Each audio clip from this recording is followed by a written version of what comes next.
welcome to Starfake Models.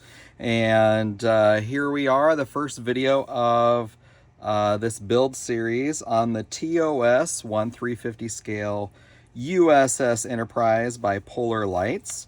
What you're looking at, of course, this is the version that came out, the original version of this kit that came out, oh my goodness, I don't remember what year it was.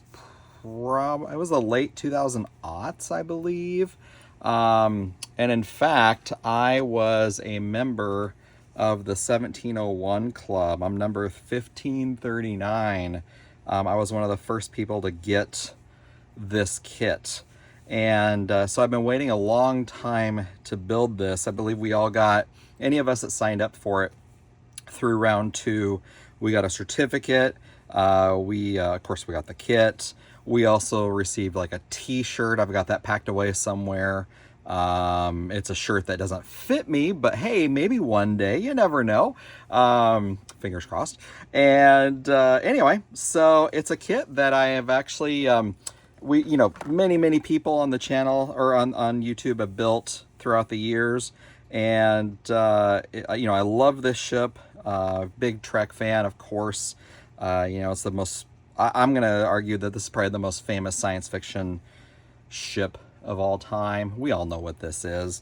And so I've been very eager to build this. My goal has always been to build it with a lighting kit and to build it as accurate as I can build it to my liking. So what does that mean? Well, if there's all sorts of arguments, how do you want to build this thing? Do you want to build it to the way the Smithsonian is, the 11-foot filming miniature is? Well, if you do that, then you're only going to have windows lit on one side because, as many of you may know, the filming model, the lights were only lit on one side because it was a wood model. They could only afford to light one side of it to save money, and also just because the technology available at the time, it was easier to, well, not just easier, but the lighting itself was something that came after they built it. They originally thought they weren't going to light it, and then I think it may have been Gene Roddenberry, one of the producers, said, no, let's go ahead and light it, much to the chagrin of the original film model makers. And they're like, why didn't you tell us this to begin with? And so in order to light it, though, they had to wire the lights from the outside. And so the left side, the port side of the filming miniature, I think it's the left side, that's where all the wires are. So I'm not building this kit, obviously, to look like that. I think most people don't. But hey, if you do, that's great. That'd be really cool. But there's all sorts of debates on, what color's the hull and, which way do the rotors spin? Because if you look at these nacelles here, these have fan blades. Well, if you look at the original filming model, again, looking at the original model, this side spins this way. Well, you would think this side would spin this way. It doesn't. It also spins this way. I'm not a fan of that, so I'm actually going to have my kit so they're spinning this way. They're both spinning toward the outside. I just think that makes the most sense. And what else am I going to do? I'll come up with some sort of gray color that'll work, like a grayish green color. I haven't decided if I'm going to do the rust, that kind of rust color, the rust band that goes on this thing. However, I will say, you can see in the picture here, there's a lot of grid lines here. I have decided I'm not going to do the grid lines. This actual kit right here is the version that came with grid lines. Later on, round 2 Polar Lights, they issued just the saucer section, a smooth version of the saucer section. And actually, I purchased that version, that saucer, and that's the one I'm going to be using for this kit. I kind of feel like the grid lines are not something that I remember seeing in the miniature on screen. Yes, if you look close enough, you can find them. But in my mind's eye, that's just not how I see the Enterprise. I see more that version of the Enterprise. To me, that version of the Enterprise is smooth, and so that's how it's going to be. And if you like grid lines, great. You do you build yours with grid lines and you know, whatever you want to have on yours. So anyway, so mine will be a smooth version with the fan blades going out. I am using the light kit. Now here's the funny thing. You want to talk about light kit. So I am apparently a glutton for punishment. So this is the light kit, the Polar Lights light kit for this model. This is supposed to be user-friendly. However, if you look very closely, you can see this is the first version of the light kit that has these really cheap clips, okay? And it says, yeah, no solder required. This is the original version of the light kit. So I bought this before there was a second version. I think I even bought this light kit before there was like a Tenna Controls version. And I decided instead of, you know, and again, it's been sitting here collecting dust, along with the kit, along with so many of my other kits. I decided instead of just letting it sit here go to waste, I'm going to try to make it work. And I recognize these clips that attach to the LED strips are crap. And what I'm probably going to end up doing is putting my my intermediate soldering skills to use. And we'll see about soldering these wires directly to the LED strips. I know that's something we can do. And yeah, that should just about do it. So again, this light kit, they don't even make this one. They have an updated version that has different clips. I've even heard that version may or may not be the best out there, but we'll see. So, all right, so let's get into the box here. And I'm just gonna open this lid here. And oh my gosh, what is this? Well, this is the part, this is not an April Fool's joke. So what you're looking at here, this is a primed, completed saucer. So I actually started working on this probably 2 years ago. And like so many model makers out there, I started the project and stopped the project and started it and stopped it and started and stopped again. So I started with the bridge, detailing the bridge, which you can't see because it's covered up with some tape because I primed this whole thing. I started with those little details I was going to include on the inside. So the bridge module. I also did the shuttle bay. I know there is a shuttle bay, the Shapeways shuttle bay. Let me tell you, I wish I had used that and not the one that came with the kit. The shuttle bay that came with the kit obviously is very well known for having, you have to grind down the sides of it in order to fit it in there with the lights and stuff. Anyway, so yeah, that was quite the mess. So anyway, here we are. We're looking at the smooth version of the saucer. I actually, like I said, I started this probably a couple of years ago, but only within the last, I don't know, a few weeks have I really started really working on this thing. And I've got all my little windows masked off, and what you're looking at here, all the windows, the domes, for some reason I decided to glue the domes in, and then I covered them with putty in order to keep the primer and the whole color paint off of there. We're gonna see how effective that was when we're all done here. But the one thing that those of us who have built this kit with this smooth saucer, one thing that we know is that the top section of the saucer is supposed to line up perfectly with the bottom, and it doesn't. It's a little smaller than the bottom part of the saucer, so it created this lip going all the way around. And so what I've spent the better part of this last week doing is going around and puttying all around this and sanding. And see, you can still see I've got some cratering here from some of the puttying, where I just wasn't able to get it completely smooth.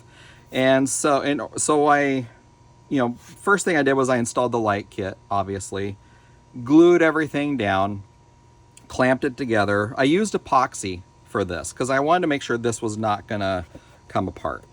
Then I tackled this seam, and I put some of this wonderful stuff. I love this putty. If you've never used this putty before, perfect plastic putty. This is water-based. What I love about this is it cleans up with water. Some people use it, yes, as low shrinkage, creates invisible seams, and it does. It applies really well, dries fairly quickly. I let it cure for at least a good couple hours before I hit it with the sandpaper, and then I sand it smooth, and it sands really, really well.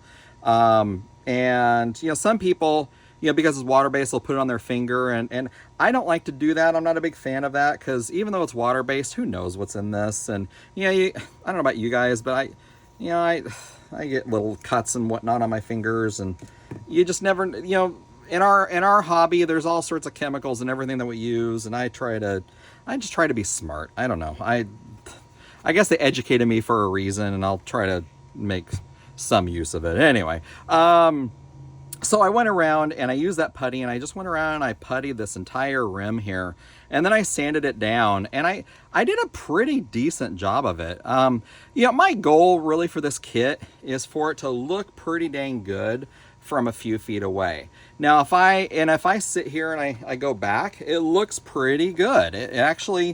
It's pretty smooth. I could certainly go through and dust this off, but the rim lines up really well. There's really not much here in the way of a seam any longer. There's just this little bit of cratering that I can see when I get really close to it and the light is shining on it. But it's few and far between, really.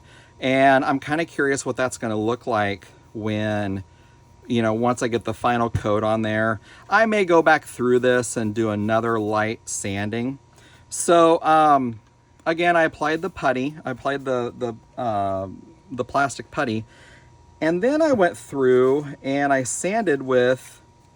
So again, learning by doing here, I attacked it with some 320 grit sandpaper, and I don't know how smart that is to some people, because I think sometimes we get, I don't know, I kind of feel like maybe, attacking it with the really fine sandpaper is not the way to go, because I tried sanding down the putty with the really fine sandpaper, and it took forever, and all I was doing was making a bunch of heat and wearing my muscles out and getting frustrated and not making much progress. I attacked it with a 320, and boy, did that stuff sand off quickly, and I was able to move on to the next step, like within minutes. So that's my technique now with puttying. I putty the seam, I hit it with a heavier grit sandpaper. It doesn't damage the plastic at all, and it really does a good job. And then the primer really does a good job filling in the gaps. So with the primer, let me show you what I used. Now, this is the white spray version. This is so old. I bought this ages ago, bored to pieces. I don't know when I got this. It's probably a 15-year-old can of primer. I'm almost afraid to touch it. It's probably going to explode.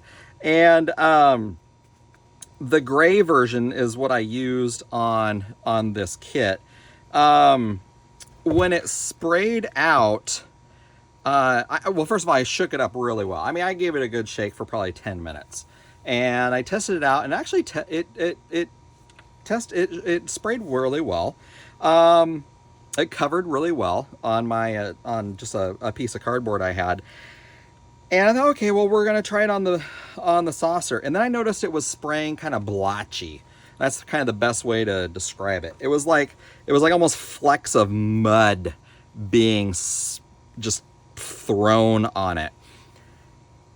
And I thought, okay, well, I'm gonna let it go. I'm gonna finish priming this, and we're gonna see what it looks like. Because primer is one of those things where it's kind of easy enough to sand off, especially if you're using 320 grit sandpaper. So I went ahead and I finished that first coat. I walked in the house, let it dry. I say I walked in the house because I spray everything outside if I can. I don't have a sand or a paint booth, so I paint everything outside if I can, if it's not raining on me. And when I went back out to collect the model, all of those blotches had melded together into a nice, smooth surface. So it actually worked. I was actually really surprised. Being that it was a very old can of paint, it probably, or primer, it probably wasn't supposed to work that way, but it did, and it actually saved my bacon. I will say though, it probably went on a lot thicker than it was supposed to, and I'm only saying that because I've noticed some of these windows, if I look, are really, like there's actually a window here. You can't really see much of it. So I'm gonna be digging that out with my hobby knife. Well, I'm going to be digging a lot of these windows out, and I might need to have to use a guide to kind of help me figure out. Oh, I got a little window mask coming off of there. That's the other thing with these window masks. Sometimes they pop off. The more you use it, the more you handle this kit, and yeah, it's just the nature of the craft here. So you can also see like these. I don't know if you can tell. I need to go through here and kind of rescore some of these details because this primer went on so thick, it actually did kind of fill some of these in. So another issue I had was this light panel here. For some reason, when it glued down, it popped up a little bit. So it's actually not perfectly level with this. And I've sanded it down quite a bit, trying to make it as even as possible. But it's kind of to the point where it's about as good as it's going to get. And I've covered it up with of course, a window mask after I sanded it. So we'll see. You know, we'll see what it looks like when the whole kit's all done. But again, you know, my goal, this is not going to be my last 350 by any means. I plan on building another one. I like learning from my mistakes. And I'm eager to build another one that uses shapeways, you know, interior pieces and things like that. So anyway, so that's where I'm at on the saucer. The lights are all installed. Really, this thing is ready for its first base coat. That's kind of where I'm at this point. Well, like I said, I may go through, clean up some of the little cratering in the rim on this rim, just clean some of that up a little bit, but for the most part, it's ready to go. So that leaves the secondary hull. And I apologize for this is probably a very boring video so far because all I'm doing is showing my work. I'm not showing you how I've done this, but maybe I'll do a little bit of that here. So this is the secondary hull. I actually worked on this. I finished this yesterday for the most part, and same steps I went through. So, you know, again, the notorious shuttle bay, because it's so wide, it didn't fit properly in here. So I had probably a 32nd of an inch gap running all along here, up until about right here. It got narrower and narrower, but with the lighting, with the wiring, it was just impossible to close this completely. No matter how much grinding down I did, I got it to about a 32nd of an inch. And I know with the 3D printed shuttle bays, you don't have that issue. So I'm looking forward to using those on a future build. So I went through and I puttied this pretty well. What you see here, these 3 points, I'm going to drill these out. This is where those 3 little color light, I think it's like a green, it's either a red, green, red, or a green, red, green light go. Those will get drilled out. And then of course, this is where there's a light for that big green dome. And that's where those go. So what you're looking at here is I've already gone through, I glued the pylons together. They are not glued into the hull though. Same thing with this pylon. I decided not to glue these pylons down because the friction is holding them in so well, I just don't think I'm going to need to. Once I attach the saucer, we'll see if that's going to be the case. But I really don't feel like I'm going to need to attach them. They seem really snug in there, and which is good. So anyway, I went through and I glued these together, these halves, and of course it did make a seam, and I tried to go in and I puttied the seam, and then I sanded it and primed it, and it looks okay, but I think I'm going to go back through and it's funny, I can see a little bit of a seam, but when I run my finger on it, I don't feel it. So I may just try to re-sand this and then re-prime it. This one is a lot better. I don't see this one at all. There's a little mark here, if I could just try to rub that out.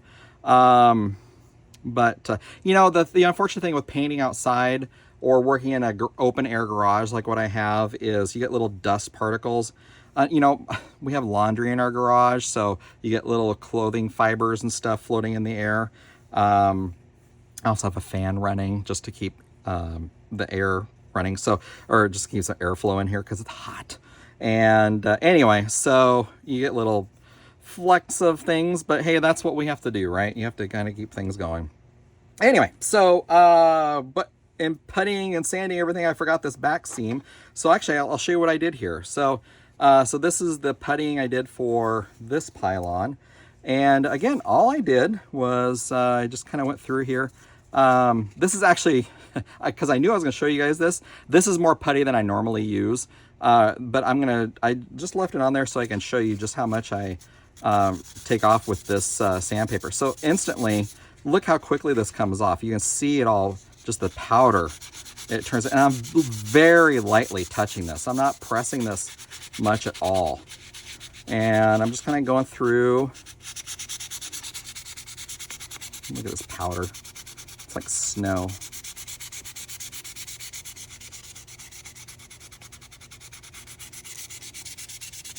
So again, the idea here is make it nice and smooth.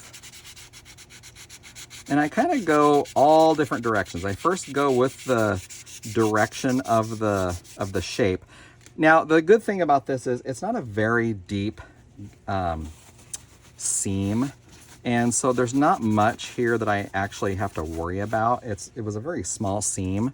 Again, used more putty than I needed to.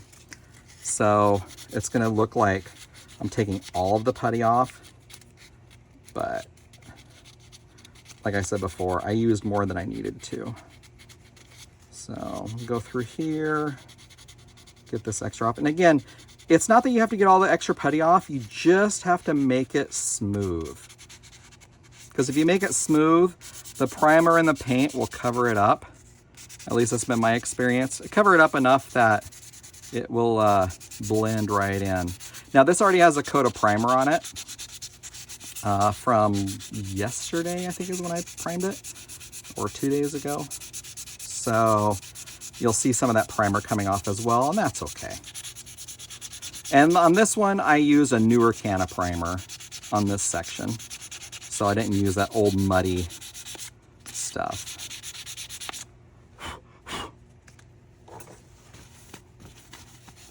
Try not to blow on this too much because it's actually not a good idea to breathe this stuff in probably. All right, and now if I run my finger through this, it is smooth. Doesn't look that great, but again, shoot this with a little bit of primer and it's gonna look fantastic.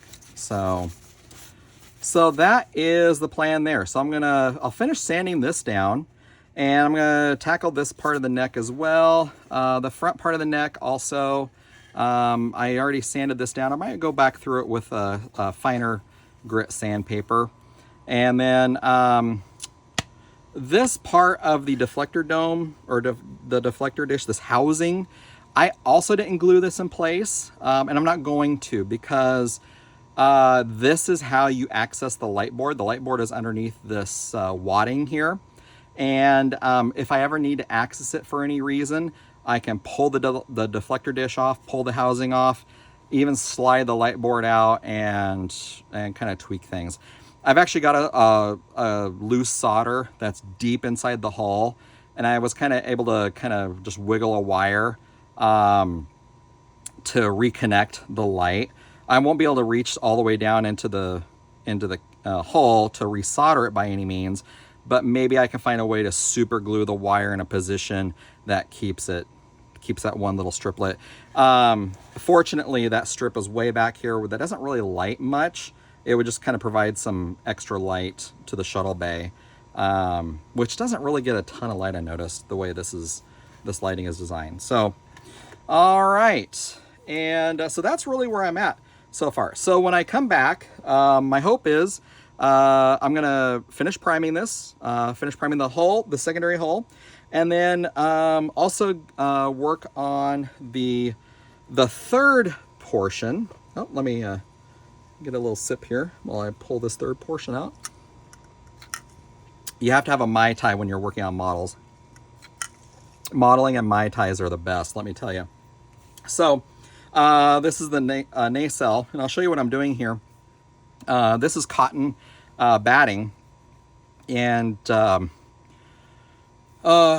cotton batting, it's called muslin, that's what it's called. And I just took a little strip of it, probably about maybe 2 feet long.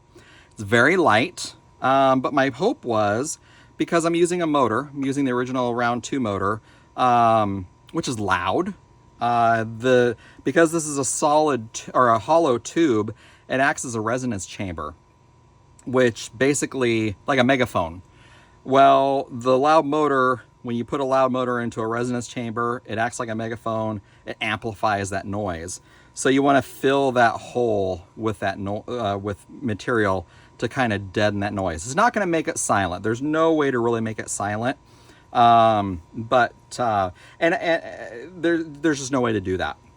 Now, I will say there are people who use other versions, other light boards or other nacelle boards that do not have the spinning dome, but rather they have a stationary dome, and the lights they use rotate. The lights themselves spin around and create kind of this optical illusion.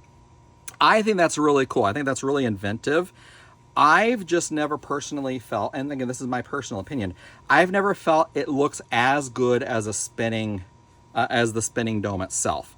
I can always tell there's a difference between the two, and at least on camera. It's not something I've seen in person, but on camera I can tell there's a difference. So, and you know, if it makes a little bit of noise, that's fine. That's just kind of the way it is with this kit. So this is part 3. So the saucer is part 1, secondary holes part 2. This is part 3. So on this, again, I got to go through. I got to putty these seams, sand them down, and prime, and then we'll be good to go.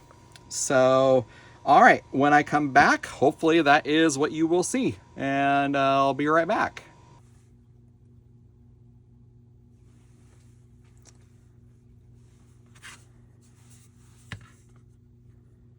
All right, so I thought I would show you guys real quick here how my technique for applying putty to the seams, and I'll use my I'll use the nacelles here as an example.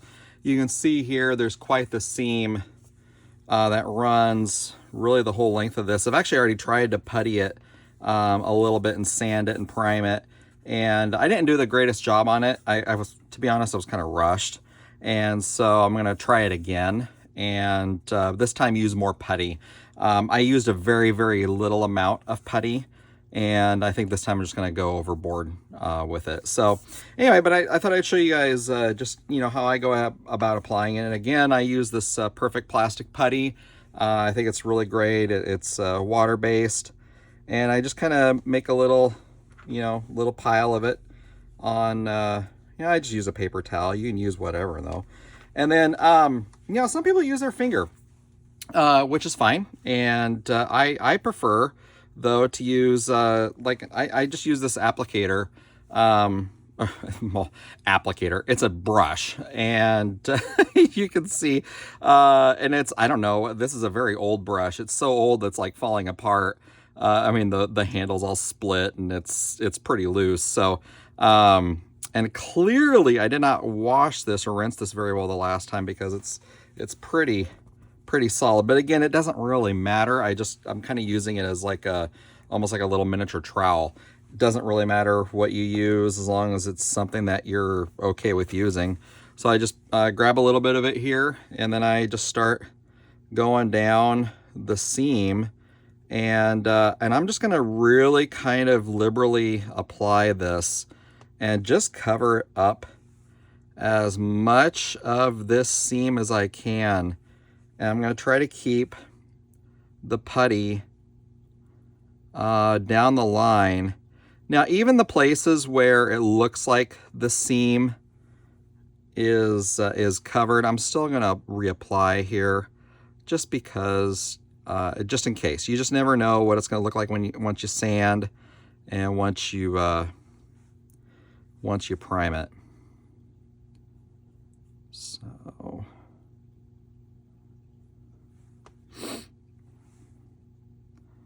again, just really just kind of liberally putting this on here. And maybe you have a different technique that you use, and if you do, great. I'd love to hear it. You know, mention it in the comments. It'd be great to hear your technique on this. You know, this channel is not necessarily just about me teaching people. It's really about me sharing my techniques and learning from others, what techniques they use.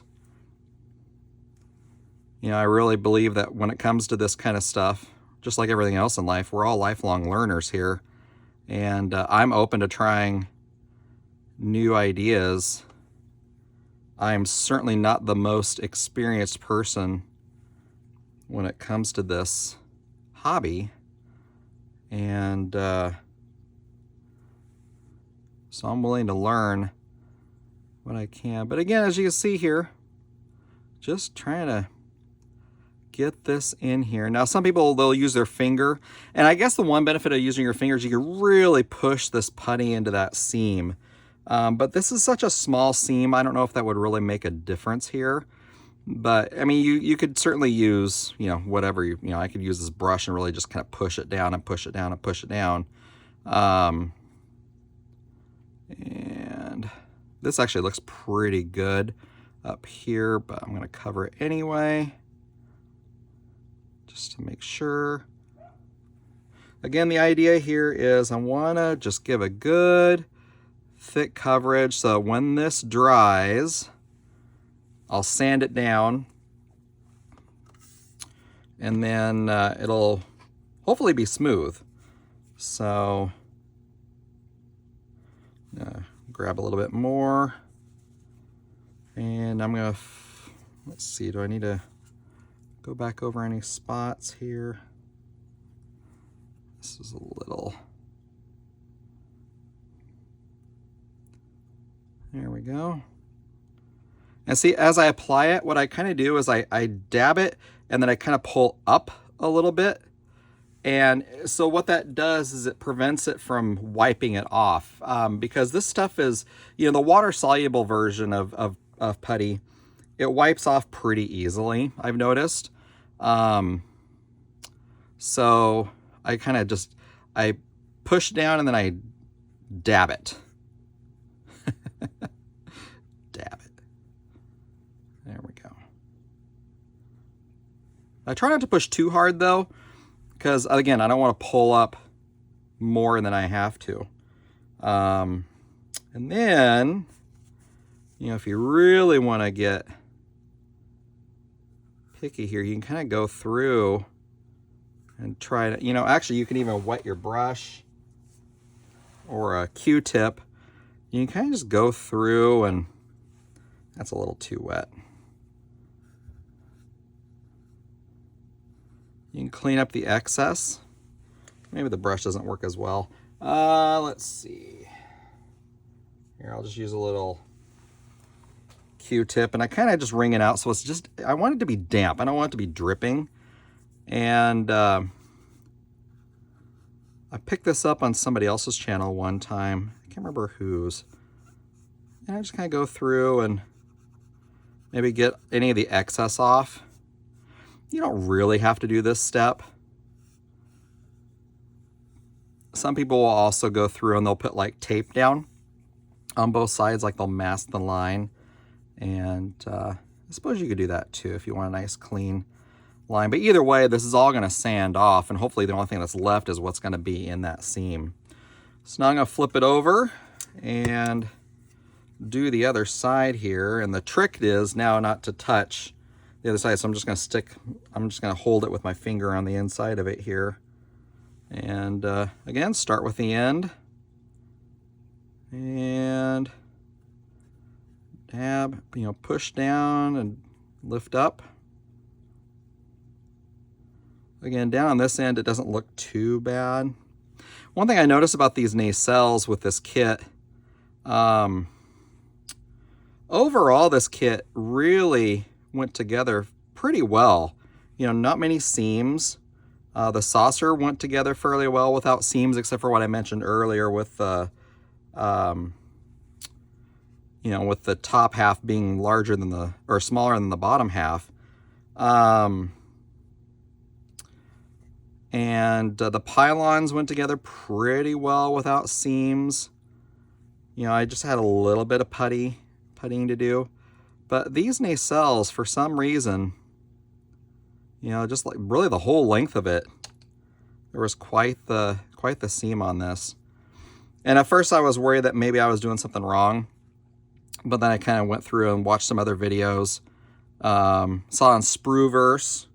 Shout out to Sprueverse. I saw what he had done, and it looked like his nacelles had also had quite the seam line. So here we go. So it wasn't just me.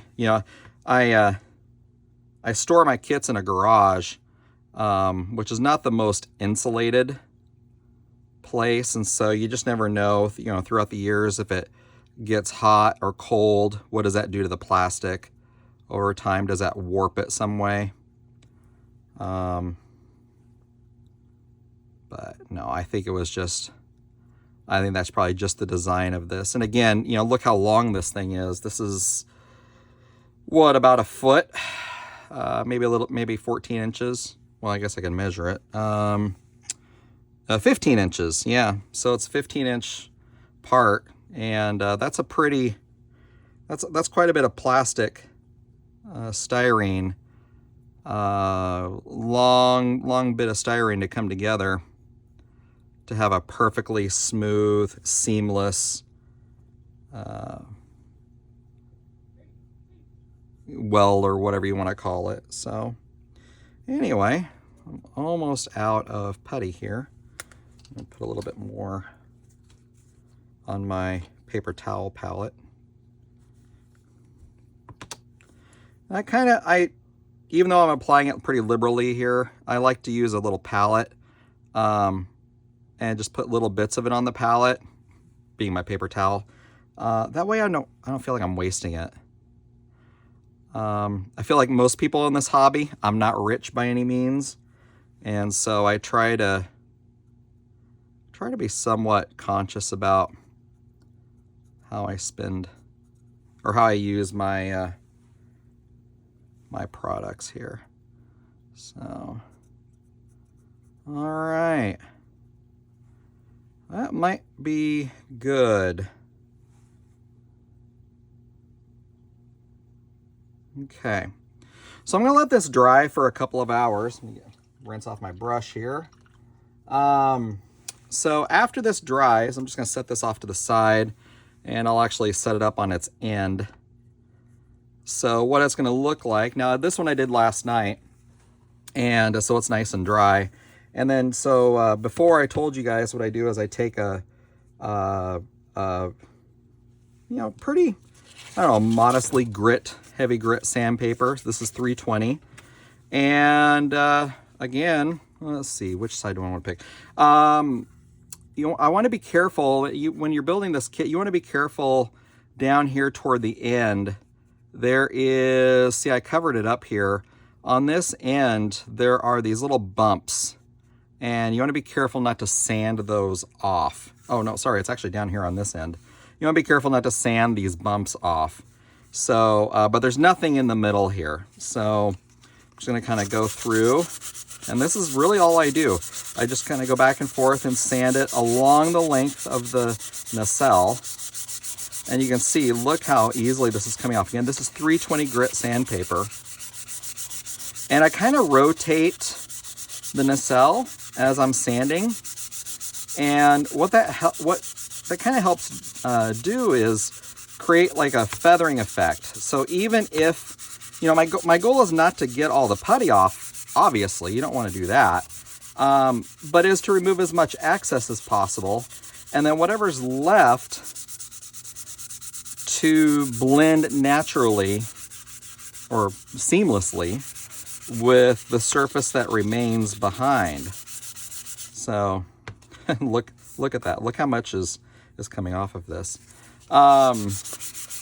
Again, you know, probably not a bad idea to wear like a mask or some sort of thing so you're not breathing this stuff in. Although it's pretty thick today for some reason, so it's not like really blowing up in my face or anything. Yeah, it looks like there's nothing here on the end, so I'll go ahead and take this off to the end. And again, just kind of rotating this so I get a nice, even sanding.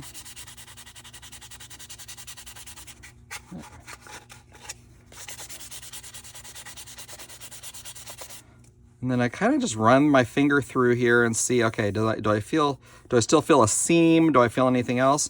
And I do. Right through here, this is fairly smooth, but through here, I still feel the putty. So I'm just going to keep sanding and rotating. And the idea here is, you know, just keep moving things. You know, keep moving the surface, move the, you know, on these cylindrical surfaces, you don't want to have any sort of flat spots. You know, especially when you're dealing with like some sort of, you know, cylinder, it would be easy to, you know, for this to suddenly you're sanding and you're creating a flat spot. Well, you want to be careful of that. Now, as I touch this is very, very smooth right here. So see that it didn't take hardly any time at all to do that. And then the final step is going to be, I'm going to come through here with my hobby knife and I'm going to just kind of go through and make sure I get all of this out. And I'm just very lightly just kind of plucking this this mess here, and I'm barely touching it. It's really, I'm just using, and that's actually isn't the sharpest hobby knife either. And really I'm only using the hobby knife because it is a it's just got to find enough point that I can really get into this groove. And there we go. All right, and then I like to take a paper towel and just kind of wipe this down.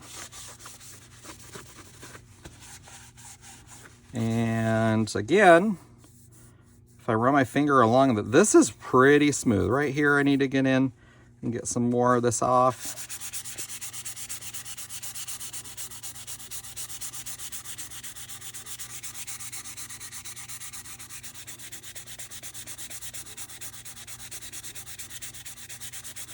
And so you can see all that excess coming off. You can also see the old primer coming off too, which that's not a bad thing at all.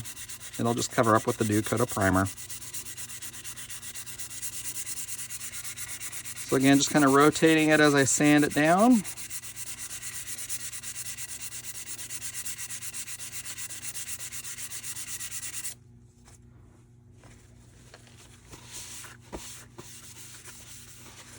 Again, that feels really good. Right along in here, I can still feel a little bit of a seam, but this feels pretty good. Now the real test is going to be when I cover this with primer. What will it look like? Primer always, you know, primer is very unforgiving.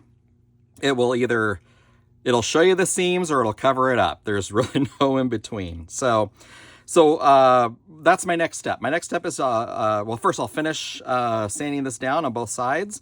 I'll do the same thing for the other nacelle once it all dries and cures. And then I'm going to prime both of these.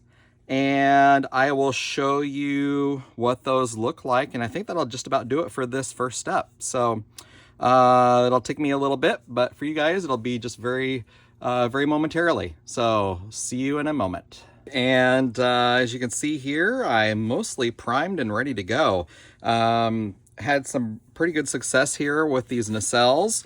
I was able to go through and get these.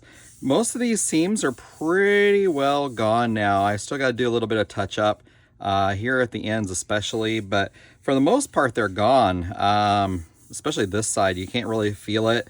There's a tiny bit of just a little bit of marks here, but I think the paint, when I start playing my final paint coverage, that'll take care of that.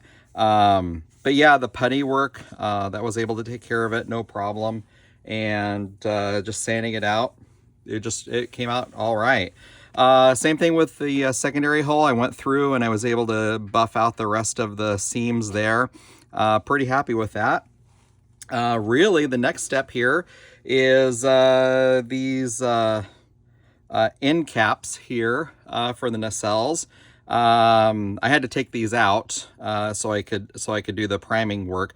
And what I'm going to do is obviously I need to prime these and get them ready for painting, and I need to add the strips, little pinstripes here. I've got the little brass pieces, the little photo etch brass pieces that I've already painted black. And what I'm going to do is I'll glue those down, and then these end caps that spin, what I'm going to do is I'll just take this and I'm going to spray, like I'm going to frost the insides of it. I'll frost the inside, either the inside or the outside. I haven't figured that out yet. Maybe you can leave some comments and let me know which you think would be best. And but I'll put the black pinstripes on the outside, glue those down with some canopy glue, and then with this thing, I'll just I'll mask this off, prime it, should be good to go, and then rewire it, making sure to put the rings, the 3 rings in there. And that's actually why I had to take it apart, because I forgot to put the rings in. And then once that's done on both sides, I'm going to rewire everything just to test out, make sure the wiring is working okay. And then I'll start working on my primary hole color. So yeah, so that'll be where I'm at on the next one. Thanks again for following me along on this first step. I hope you guys enjoyed this. Hope you're learning something. You know, and please, if you've got some ideas or tips, tricks, please feel free to leave those for me in the comments. Reach out to me either in the comments, or feel free to reach out on Instagram. Starfake Models is the handle on Instagram. You can also email me, starfakemodels@gmail.com. Like and subscribe to this channel, and I will see you guys in the next video. Take care. Bye-bye. Peace, love, dope. Now get the hell out of here.